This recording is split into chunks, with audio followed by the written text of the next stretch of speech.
pada tahun 90 dan awal 2000-an di radio-radio dan kedai-kedai kopi. Suara merdu Along mendayu dalam lagu Rindu Serindu-Rindunya. Liriknya menyentuh, seolah datang dari jiwa yang merintih pilu. Lagu itu menjadi lagu wajib tentang patah hati. Tapi siapa sangka, penyanyi di balik suara indah itu akan ditemukan dalam keadaan mengenaskan, dibungkus karung goni, di lereng bukit yang sunyi. Tragedi pun menanti di balik irama syahdu itu. Along, atau nama sebenarnya Sabiul Malik Safi, adalah vokalis utama kumpulan Spoon, band remaja Malaysia yang mencuri perhatian lewat lagu-lagu cinta mendalam. Di usia 19 tahun, ia sudah menjadi idola. Suaranya lembut, senyumannya jujur, popularitasnya menanjak, dan banyak yang yakin masa depannya akan cerah. Namun tak ada yang tahu, bintang itu akan padam lebih cepat dari dugaan siapapun. Tanggal 25 Desember tahun 1999, hari yang seharusnya penuh sukacita. Tapi bagi keluarga dan rekan-rekan Along, itu menjadi awal kecemasan. Ia hilang secara tiba-tiba. Ponselnya tidak aktif. Tak seorang pun tahu kemana ia pergi. Hari-hari pun berlalu tanpa kabar. Keluarganya mulai mencetak selebaran orang hilang. Tapi dalam hati, mereka mulai merasa ada sesuatu yang sangat salah. Keluarga Along melapor ke polisi setelah 2 hari tak ada kabar. Seorang anak muda yang biasa disiplin dan penuh tanggung jawab tak mungkin pergi tanpa pesan. Para penggemar ikut membantu, berharap idola mereka hanya tersesat atau memilih menjauh sebentar. Tapi kegelisahan itu makin mencekam saat hari ke-10 datang dan tubuh Along ditemukan dalam keadaan mengenaskan. 6 Januari tahun 2000, tubuh Along ditemukan dalam karung goni di kawasan sunyi kilometer 28, Jalan Kuala Kelawang Genting Peras, Jelebu, Negeri Sembilan. Tubuhnya mulai membusuk. Karung itu disembunyikan di lereng bukit, seolah pelakunya ingin menyingkirkan bintang itu dari dunia selamanya. Malaysia pun geger. Seorang penyanyi muda telah dibunuh, dan cara kematiannya sungguh tak manusiawi. Setelah jasad ditemukan, pihak forensik memastikan identitas korban adalah Sabiul Malik. Keluarganya terpukul. Ibunya menangis histeris saat menerima kabar. Dunia hiburan ikut berduka. Para penggemar memasang lilin dan memutar ulang lagu-lagunya. Bagaimana bisa seseorang yang begitu berbakat dan lembut berakhir di dalam karung, dibuang seperti sampah? Berita kematian Along menyebar luas. Surat kabar, televisi, dan radio memuat kisahnya. Media menjadikannya tajuk utama. Bukan sekadar kehilangan seorang penyanyi, masyarakat merasa kehilangan seorang anak muda harapan bangsa.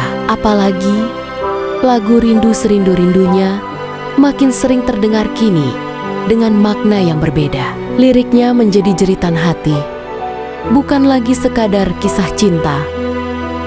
Polisi bergerak cepat.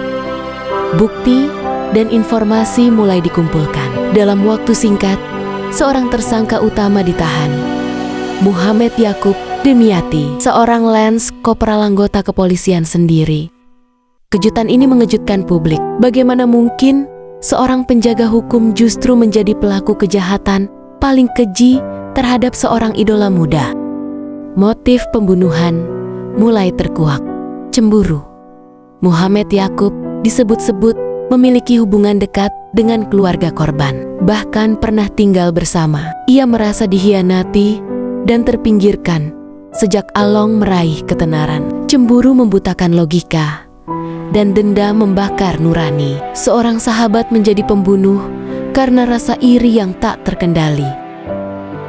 Pada 7 Januari tahun 2000, Muhammad Yakub ditahan secara resmi. Ia tak banyak bicara, namun ekspresi wajahnya menggambarkan kebekuan. Ia digiring dengan borgol di tangan, wajahnya menunduk. Masyarakat mulai menilai bahwa kematian Along bukan karena musuh, tapi karena orang terdekat. Itu membuat tragedi ini lebih menusuk hati. Sidang dimulai di Mahkamah Magistrat Seremban. Publik mengikuti setiap proses hukum dengan penuh emosi. Keluarga korban hadir dengan mata sembab. Bukti-bukti diajukan, mulai dari laporan forensik hingga saksi-saksi. Satu demi satu, fakta mengerikan terbongkar. Rasa kehilangan kini berubah menjadi marah, dan masyarakat menuntut keadilan.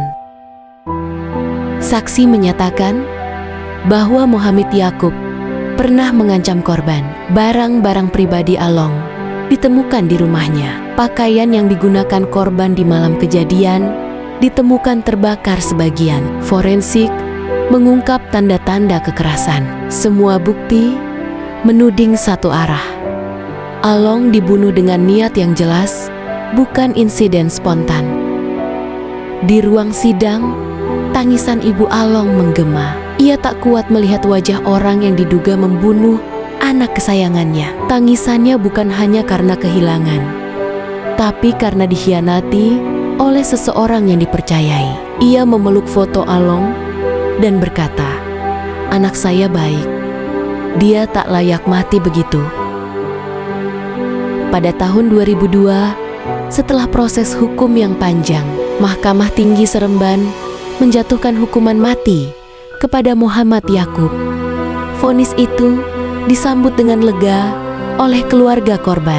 Tapi di balik kelegaan itu, ada kesedihan yang tak bisa ditebus. Keadilan memang ditegakkan, tapi nyawa Along tak bisa dikembalikan. Lagu Rindu Serindu-Rindunya menjadi simbol kerinduan kolektif.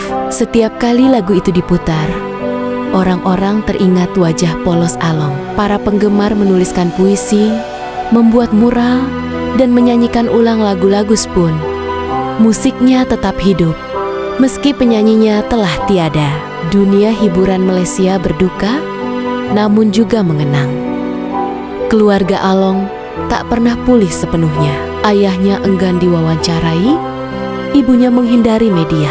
Mereka merasa dikejar bayang-bayang tragedi. Lebih menyakitkan lagi, keluarga juga menjadi korban penipuan. Ada yang mengaku sebagai penculik dan meminta uang tebusan 300.000 ringgit Malaysia sebelum jenazah ditemukan. Luka batin mereka semakin dalam.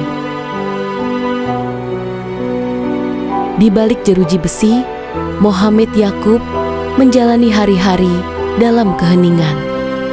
Tak banyak informasi keluar tentang perasaannya. Apakah ia menyesal? Apakah ia menyadari besarnya dosa yang ia lakukan? Yang jelas, satu tindakan yang didorong oleh emosi telah merenggut dua nyawa.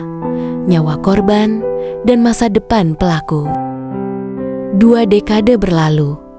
Waktu berjalan, tapi luka tak sembuh. Generasi baru mengenal kisah Along lewat dokumenter dan artikel. Nama Spoon tetap dikenal. Tapi Along, sang vokalis, hanya bisa hidup dalam ingatan dan lagu-lagu. Banyak yang berharap kisah ini jadi pelajaran. Jangan pernah menyepelekan cemburu dan iri hati. Pada 2023, Malaysia mengubah sistem hukuman mati menjadi penjara seumur hidup yang bisa ditinjau. Muhammad Yakub termasuk yang menerima peninjauan itu. Keluarga korban kembali gelisah. Bagaimana mungkin seseorang yang menghabisi nyawa dengan sadis kini berpeluang dibebaskan? Hati mereka kembali terguncang. Akhir 2023, Mahkamah menurunkan hukuman Muhammad Yakub menjadi 33 tahun penjara. Karena telah menjalani 23 tahun dan mendapatkan remisi, ia dibebaskan lebih awal. Keputusan ini memicu perdebatan publik. Apakah keadilan telah benar-benar ditegakkan? Apakah penderitaan keluarga korban dihargai oleh hukum? Pada 16 November tahun 2023, Muhammad Yakub melangkah keluar dari penjara Kajang. Ia telah bebas, tapi kebebasannya memicu gelombang protes dan duka lama yang kembali terangkat. Di media sosial, nama Along kembali trending. Banyak yang berkata, Along tidak punya kesempatan kedua. Mengapa pembunuhnya dibebaskan? Para penggemar pun merasa keadilan belum tuntas. Mereka menggelar acara doa bersama, mengenang ulang tahun Along, dan merilis kembali lagu-lagunya dalam format digital. Di Twitter, ribuan orang menuliskan ulang lirik rindu, serindu-rindunya dengan air mata dan amarah. Bagi mereka, Along adalah kenangan yang tak boleh dilupakan. Beberapa stasiun TV dan YouTuber kriminal memproduksi dokumenter tentang kasus ini. Mereka menyusuri kembali tempat kejadian, mewawancarai saksi, dan mencoba menggali sisi lain kehidupan Along. Dari dokumentasi itu, publik makin sadar, Along adalah remaja baik, pekerja keras, dan dicintai banyak orang. Kasus ini juga membuka luka lama, penyalahgunaan kekuasaan di tubuh polisi. Mohammed Yaakob bukan kriminal biasa, ia adalah penegak hukum yang melenceng. Kepercayaannya disalahgunakan. Peristiwa ini menjadi pelajaran penting bahwa jabatan bukan jaminan moralitas. Bahkan seragam bisa menyembunyikan niat jahat. Psikolog memaparkan bahwa kecemburuan sosial dan iri hati bisa berubah jadi kejahatan jika tidak diatasi. Dalam kasus Along, sukses dan popularitasnya menjadi pemicu. Di tengah masyarakat, ini jadi refleksi bahwa kesuksesan orang lain harus disambut dengan bangga bukan dengan benci. Meski Along telah tiada, suaranya tetap hidup. Lagu-lagu pun kini diputar ulang di platform digital. Generasi baru menemukan suaranya dan menyukainya. Banyak musisi muda yang mengcover lagunya sebagai penghormatan. Di setiap bait lagu ada pesan bahwa meski raga mati, seni akan terus hidup. Beberapa penggemar dan jurnalis kembali ke lokasi penemuan jasad Along. Mereka menabur bunga, menyalakan lilin. Lereng bukit itu kini menjadi tempat ziarah diam-diam. Di antara pohon-pohon sepi, mereka berdoa, seolah mengirim pesan, "Kami tak pernah melupakanmu, Along." Salah satu penggemar menulis surat untuk Along. Isinya harapan, doa, dan rindu yang tak pernah selesai. Kau pergi terlalu cepat, tapi suaramu membuat kami kuat. Surat itu dibacakan dalam video memorial. Air mata pun mengalir, karena Along bukan sekadar penyanyi, ia adalah bagian dari hidup mereka. Kasus ini tercatat sebagai salah satu pembunuhan artis paling tragis di Malaysia. Negara berduka, rakyat bersedih, tapi dari duka itu muncul kesadaran akan pentingnya menjaga emosi, menghargai nyawa, dan menuntut keadilan bagi siapapun. Kisah Along jadi pelajaran bagi generasi mendatang.